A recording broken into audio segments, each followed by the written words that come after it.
Hello दोस्तों, welcome back to my channel. अगर आपने अभी तक मेरे चैनल को सब्सक्राइब नहीं किया है तो जल्दी से मेरे चैनल को सब्सक्राइब कर दें। एपिसोड 24 के पार्ट 2 की शुरुआत में लिंची किचन के पास आकर कहने लगती है, असल में ये सब लोग इतने बुरे भी नहीं हैं। लिंग फैंग स्मार्ट है क्योंकि उसने मास्टर डिग्रीज इंग्लिश में भी की है और इकोनॉमिक्स में भी। मैं हुआ इकोनॉमिक्स ट्रांसलेशन में काफी अच्छे, मिस्टर शू तो ट्रांसलेशन के मास्टर हैं। यीचंग कहता है कि सभी लोग काम करने की बहुत अच्छी सलाहियत रखते हैं लेकिन ऐसे प्रिटेंड करते हैं जैसे ये इनकम्पिटेंट हैं। लिंची कहती है कि अगर सिर्फ एक ऐसा होता तो फिर भी मेरे लिए आसानी होती, लेकिन ये तो तीनों ही एक जैसे हैं। इसका मतलब तो यही है कि मेरा हर दिन बहुत बड़ा मेस होने वाला है। यीचंग कहता है कि क्या तुम्हें मदद चाहिए? लिंची कहती है कि नहीं, जो कुछ भी चिनविन के साथ हुआ मुझे उसके बाद ये बात समझ में आ गई है कि केपीआई ही सबसे अहम नहीं होती। यीचंग कहता है कि फिर तुम्हें मालूम हो गया होगा कि सबसे अहम क्या है और वो खाना खाना है। लिंची ये सुनकर हंसने लगती है। यीचंग कहता है कि मुझे बहुत भूख लगी है। लिंची कहती है कि मैं क्या खाना चाहिए, मुझे भी भूख लगी है। अब यीचंग लिंची को अपने घर पर ले आता है जहाँ पर इसने डिनर प्रिपेयर किया होता है। यीचंग खुद लिंची को चेयर पर बिठाता है। यीचंग लिंची को ट्रांसलेशन डिपार्टमेंट में इसके पहले दिन पर कांग्रेचुलेशंस कह रहा होता है। यीचंग कहने लगता है कि टियान ने मुझे बताया है कि तुम्हारा इस साल का जितना भी बोनस होगा उसको काट लिया जाएगा, तुम्हें सिर्फ अपनी सैलरी ही मिलेगी। और उसने मुझे ये भी बताया कि तुम्हें पैसे बचाने की भी आदत नहीं है और ना ही तुम अपनी फैमिली से पैसे मांगती हो। लिंची कहती है कि इसमें क्या गलत है। यीचंग कहते कि क्या तुम्हारे पास रेंट पे करने के पैसे हैं? लिंची कहती कि आखिर तुम कहना क्या चाह रहे हो? यीचंग कहता है कि तुम मेरे घर में रह सकती हो, वैसे भी मैं घर बहुत कम आता हूँ और ना ही मुझे तुमसे रेंट चाहिए। लिंची कहती कि वाकई में ही? यीचंग कहता है कि हाँ, लेकिन लिंची कहती कि तुम्हारी ये विश कभी पूरी नहीं होगी। लिंची डिनर करते हुए कहती है कि फिर ये डिनर सिर्फ एक चाल था मेरे लिए। यीचंग कहता है कि नहीं, मैं तो ये कह रहा हूँ कि तुम अगर मेरे घर में शिफ्ट होगी तो तुम बेडरूम में रहोगी और मैं बाहर। लिंची कहती कि क्या तुम ऐसे रह पाओगे? यीचंग कहता है कि हाँ। लिंची कहने लगती कि तुम्हें खाने पर ही फोकस करना चाहिए। अब लिंची जब अपने घर वापस जाती है तो ग्रैंडमा ली एक लगेज लेकर रूम से बाहर आ रही होती हैं। तो लिंची पूछती कि आप कहाँ पर जा रही हैं? ग्रैंडमा ली कहती कि मैं कहीं पर नहीं जा रही, बल्कि ये सामान तो चंग्याओ का है, मैं कल उसको देने के लिए जाऊंगी। लिंची कहती है कि आप रहने दे, मैं दे आऊंगी। लेकिन ग्रैंडमा ली कहती है कि उसकी मॉम कब से उसको कॉल्स कर रही है लेकिन वो अपनी मॉम की किसी कॉल का जवाब नहीं दे रहा, इसलिए मुझे उससे मिलने के लिए जाना है। लिंची कहती कि ठीक है, फिर मैं आपको वहाँ तक ले जाऊंगी। इसके लिए ग्रैंडमा ली मान जाती है। अगले सुबह ग्रैंडमा ली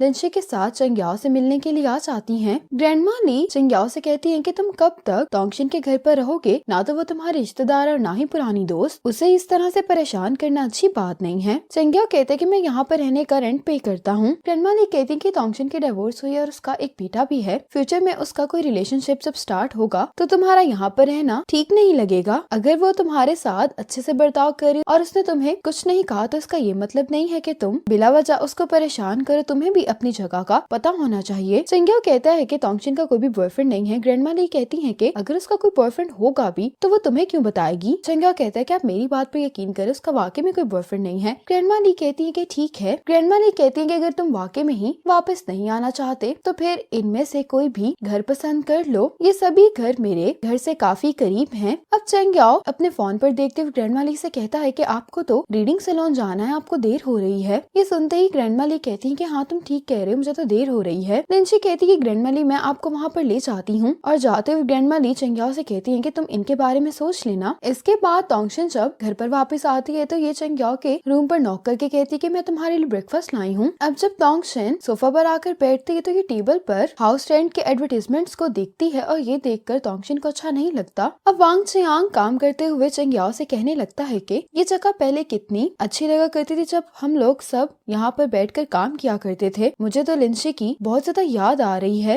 ये चंग्याओ से कहता है कि तुम्हें भी लिंची की याद आती होगी, तुम तो पहले साय की तरह लिंची के साथ हुआ करते थे। इतने में ही यहाँ पर तोंगशिन भी आ जाती है जो कि बाहर से खड़े होकर इन दोनों की बातों को सुन रही होती है। चंग्याओ इससे कहता है कि तुमने शैडो किसको बोला है? अब यहाँ पर लू आ जाता है। लू तोंगशिन से कहता है कि मैं यहाँ पर नया आया हूँ, इसलिए मुझे काफी चीजों के बारे में नहीं मालूम, जिसके लिए मुझे आपकी मदद की जरूरत होगी। तोंगशिन कहती कि आपको जो भी समझ में नहीं आ रही मैं आपकी हेल्प करती हूँ। अब तोंगशिन लू को मीटिंग रूम में लेकर आ जाती है। लू आते ही यहाँ पर कहने लगता है कि माइनॉरिटी लैंग्वेज डिपार्टमेंट से मैंने किसी को फ्रेंच वर्जन की प्रूफ रीडिंग करने के लिए कहा था, लेकिन यहाँ पर कुछ शब्दों की ट्रांसलेशन ठीक नहीं है। ये सुनकर चंग्याओ कहता है कि ऐसा होना नामुमकिन है। ये सुनकर लू इसको ये ट्रांसलेशन दिखाता है। वांग चियांग इस ट्रांसलेशन को देखकर चंग्याओ को यहाँ पर आने के लिए कहता है। चंग्याओ बहुत गुस्से में इस ट्रांसलेशन को देख रहा होता है। चंग्याओ कहता है कि प्रूफ रीडर ने मेरे ओरिजिनल वर्ड को क्यों बदल दिया है? इसके शब्द का सजेशन बिल्कुल भी प्रोफेशनल नहीं है, मैं ये एक्सेप्ट नहीं कर सकता। लू कहता है कि लाइक मैकुन माइनॉरिटी लैंग्वेज डिपार्टमेंट में 8 सालों से काम कर रही है और उसने 5 साल फ्रांस में स्टडी की है। ये उसका सजेशन है, इसलिए मुझे उसके सजेशन पर यकीन है और तुम्हें इसी के सजेशन के अकॉर्डिंग इस ट्रांसलेशन को रिवाइज करना होगा और आज वापस जाने से पहले तुम्हें ये ट्रांसलेशन मुझे सबमिट करवानी होगी। चेंग्यो ये फाइल गुस्से से लू को देते हुए कहता है कि मैं ये नहीं कर सकता। ये कहकर चेंग्यो यहाँ से जाने लगता है तो लू कहता है कि तुम एक टैलेंटेड लड़के हो, मैं तुम्हें बहुत एडमायर करता हूँ, लेकिन मैं उम्मीद करता हूँ कि तुम अपनी लिंची के लिए फीलिंग्स को साइड पर रख कर काम करोगे। क्या सिर्फ तुम्हारी सुपीरियर लिंची ही हो सकती है? चेंग्यो कहता है कि हाँ, लिंची ही सिर्फ मेरी सुपीरियर है। ये सुनकर लू को गुस्सा आ जाता है, कहने लगता है कि जब तक तुम हाओशंग के एम्प्लॉय हो तुम्हें ऑर्डर्स मानने ही होंगे। चेंग्यो कहता है कि मैं ये जॉब छोड़ रहा हूँ। चेंग्यो यहीं पर अपना रेजिग्नेशन लेटर लिख कर लू को दे देता है। लू कहने लगता है कि लिंची के टीममेट्स भी बिल्कुल उस जैसे ही हैं। वांग जियांग कहता है कि चेंग्यो फ्रेंच लैंग्वेज में बहुत टैलेंटेड है, इसलिए आपको उसकी बात का भी यकीन करना होगा। तोंगशन लू से कहती है कि हमारी कंपनी में एक फ्रेंच चाइनीज कुलीग काम करता है, मैं उससे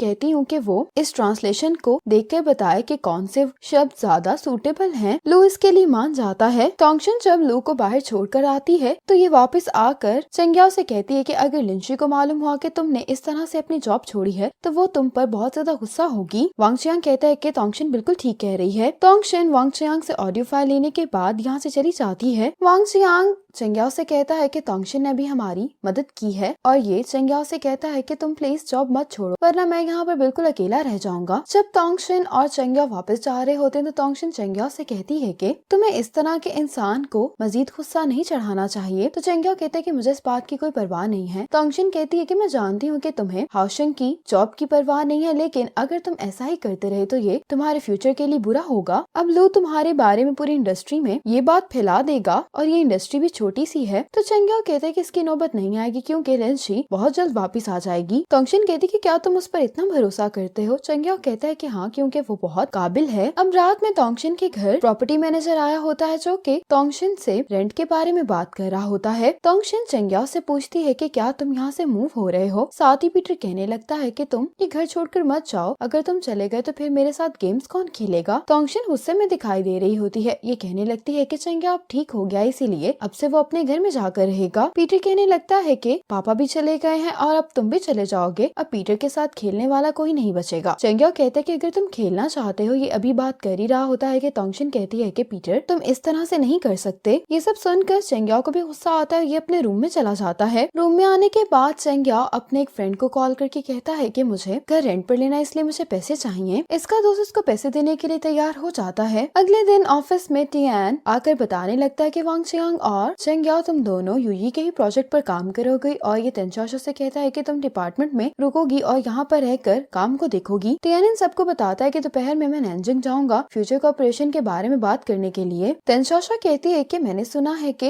येचंग ने हेचियोंग से बात करने के लिए अपने कनेक्शंस का इस्तेमाल किया है। तो टियान कहता है कि हाँ, ऐसा ही है। वांग जियांग कहता है कि अगर इसने हमसे 6000 टन रेडिश खरीद ली तो अमेरिकन कंपनी भी हमसे सेटिस्फाई हो जाएगी। तेंचाशो टियान से पूछती है कि कितने दिन लगेंगे? टियान कहता है कि 3 दिन। ये बात सुनकर तेंचाशो अपसेट दिखाई दे रही होती है। अब तेंचाशो वांग जियांग के टेबल पर एक टॉय पड़ा होता है, उसको देखकर कहने लगती है कि क्या तुम्हारा ज़ोडिएक साइन लिब्रा है? तो वांग जियांग कहता है कि हाँ। तेंचाशो कहती है कि मेरा ज़ोडिएक साइन भी यही है। ये सुनकर वांग जियांग काफी हैरान होता है और कहने लगता है कि तुम्हारी बर्थडे फिर इसी मंथ में होगी। तेंचाशो कहती है कि हाँ। वांग जियांग इससे पूछ रहा होता है कि तुम्हारी बर्थडे कब होती है? मेरी बर्थडे तो 3 अक्टूबर को आती है। तेंचाशो इसकी बातें सुनते रही होती है, लेकिन इसका सारा ध्यान टियान पर होता है। वांग जियांग दोबारा से तेंचाशो से पूछता है कि तुम्हारी बर्थडे कब आती है, लेकिन तेंचाशो इस बात का जवाब दिए बगैर यहाँ से चली जाती है। इसके बाद टियान अपना लगेज पैक करके तेंचाशो के पास आकर कहने लगता है कि मुझे यहीं से एयरपोर्ट जाना है। टियान इसको बाय बोलकर यहाँ से जाने लगता है, लेकिन तेंचाशो इसको कुछ कहने के लिए रोक लेती है, लेकिन इससे टियान से बात नहीं की जा रही होती। तो टियान कहता है कि मेरे पास वक्त नहीं है, मुझे जाना होगा। तेंचाशो से कहती है कि फिर तुम अपना अच्छे से ख्याल रखना। ये सुनकर टियान तेंचाशो को बाय बोलता है और यहाँ से चला जाता है, लेकिन तेंचाशो इसको जाता हुआ देखकर बहुत अपसेट दिखाई दे रही होती है। इसी मोमेंट पर ये एपिसोड खत्म हो जाती है।